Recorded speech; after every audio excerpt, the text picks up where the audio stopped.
Hello students, मैं sir programme मंत्री। आज हम स्टार्ट करने जा रहे हैं हमारा एक नया टॉपिक है जिसका नाम है magnetic effect of electric current. Electric current का मैग्नेटिक इफेक्ट किस तरीके से होता है उसको अपन समझने जा रहे हैं। ठीक है, तो देखिए मैग्नेटिक इफेक्ट, मैग्नेट की वजह से जो इफेक्ट जनरेट होता है वो क्या होता है, मैग्नेटिक इफेक्ट है।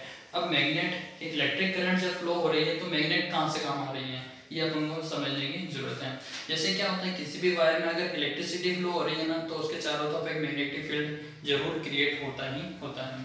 जैसे किसी वायर अपन ने ले रखा है, ये वायर है, उस वायर में अगर अपन ने क्या कर रखा है, इलेक्ट्रिसिटी फ्लो करवाई है, तो इलेक्ट्रिसिटी फ्लो होने के साथ साथ इसके चारों तरफ क्या होता है, एक मैग्नेटिक इफेक्ट जरूर क्रिएट होगा।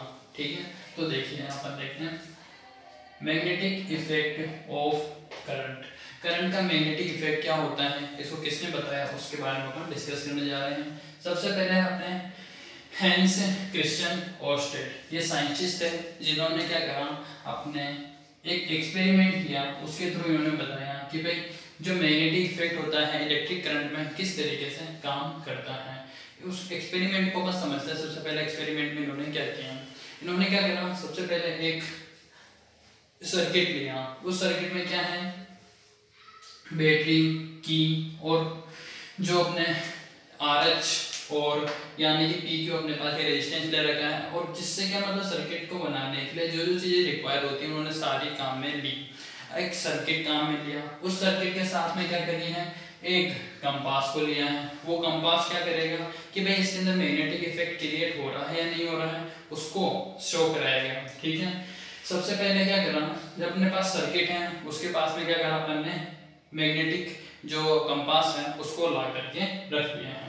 अब देख रहे हैं अपन कि भाई मैग्नेटिक कंपास है, उसकी जो मतलब अपने पास सुई है नीडल, उसमें कोई भी डिफ्लेक्शन नहीं हो रहा है, जैसी है वो उसी पोजीशन में कंटिन्यू रहेगी जब तक कि अपन इसमें कोई चेंजेस नहीं करते। किसमें, करंट में। ठीक है, अभी सर्किट में कोई भी करंट फ्लो नहीं हो रही है। फिर आता है अपन नेक्स्ट पॉइंट, बी कंडीशन। सबसे फर्स्ट कंडीशन, इसमें कोई भी चेंज नहीं है। सेकंड कंडीशन आ रही है बी वाली।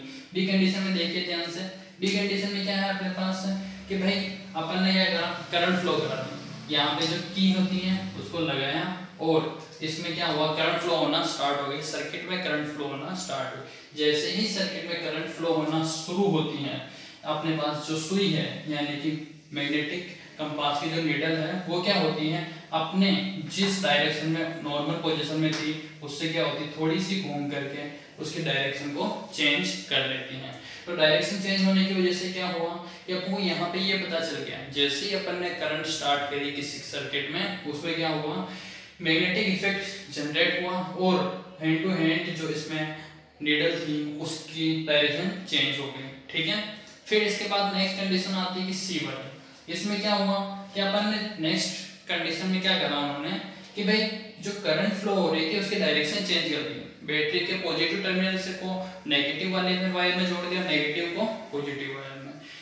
तो इससे क्या हुआ कि डायरेक्शन है पहले लेफ्ट टू राइट इस डायरेक्शन में फ्लो हो रही थी, अब क्या हो गई, राइट टू लेफ्ट फ्लो होना स्टार्ट हो गई।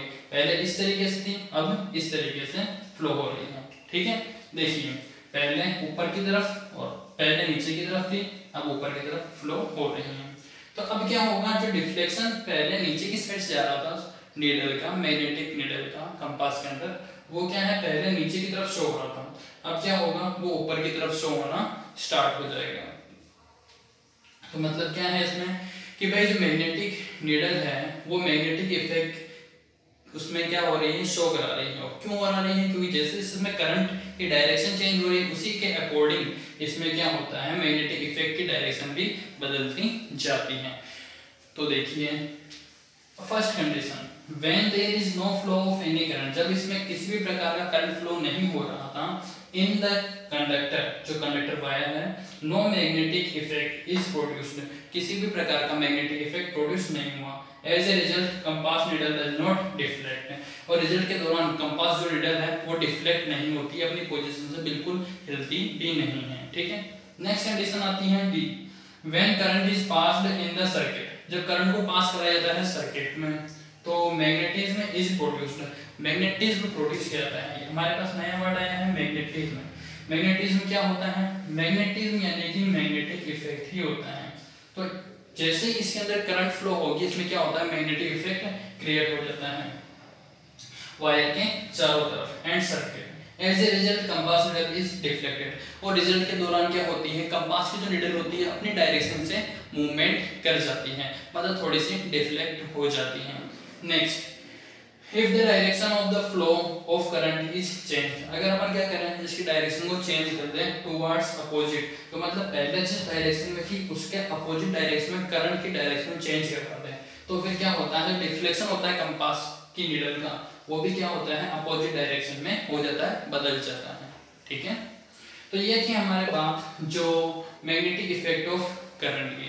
अब तो मैग्नेटिक इफेक्ट ऑफ करंट हुआ क्या, मतलब किसी भी कंडक्टर या वायर में अगर इलेक्ट्रिक करंट फ्लो करवा रहे हैं तो उसकी वजह से उसमें चारों तरफ जो मैग्नेटिक इफेक्ट जनरेट होता है उसी को क्या बोलते हैं, magnetic effect of electric current. ठीक है, अब बात आती है कि भाई magnetic effect of electric current को अपन अगर उसकी डायरेक्शन पता करना चाहें, किस डायरेक्शन में मैग्नेटिक इफेक्ट लग रहा है, तो उसको कैसे समझेंगे। इसको समझने के लिए हमारे पास दो लॉ हैं, देखिए, राइट हैंड कोर्कस्क्रू रूल और सेकंड है राइट हैंड थंब रूल।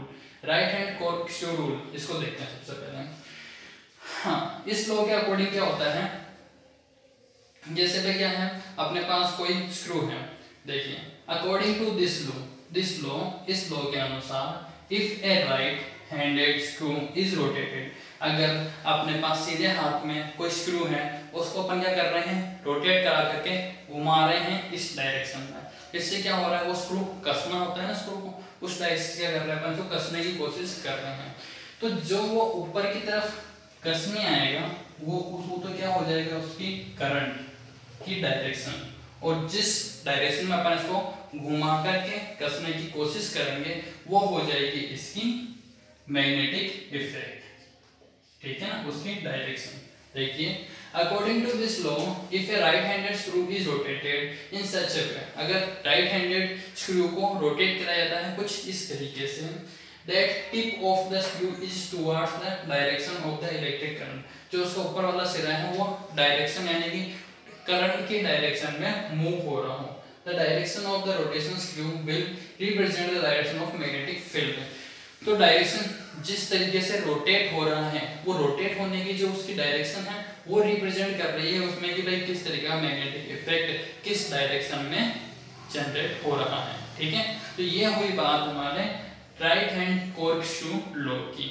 इसके बाद आता है अपने पास right hand thumb rule. Right hand thumb rule क्या है, इसके अकॉर्डिंग देखें, if we are holding a current, अगर अपन किसी करंट कैरिंग स्ट्रेट वायर को अपन ने क्या कर लिया है, हाथ में पकड़ लिया है, तो हाथ में पकड़ने की वजह से क्या हो रहा है, in over right hand in such a way, इस तरीके से कि direction of that the thumb point is towards the direction of the current, इस तरीके से पकड़ रखा है कि जो तुम्हारा थंब पॉइंट है वो क्या कर रहा है, डायरेक्शन को शो कर रहा है, मतलब डायरेक्शन जो करंट की वो क्या है, नीचे की तरफ, करंट की डायरेक्शन नीचे की तरफ, और जो मेरी उंगलियां फोल्ड हुई है, मतलब फिंगर्स जो फोल्डेड है वो क्या रिप्रेजेंट कर रही हैं, मैग्नेटिक फील्ड को। देखिए, then our finger will wrapped around the conductor, conductor के चारों तरफ जो उंगलियां फोल्ड हुई हैं वो किसको रिप्रेजेंट कर रही है अपने पास, in the direction of magnetic field, magnetic field के डायरेक्शन को। ठीक है, ये हो गया हमारा right hand thumb rule complete. ठीक है, तो यहाँ तक एक बार कंप्लीट पढ़े, आगे वाले टॉपिक को हम नेक्स्ट क्लास में डिस्कस करेंगे। ये टॉपिक हमारा कंप्लीट हो चुका है, कोई भी डाउट या जो हो तो वापस जरूर पूछें।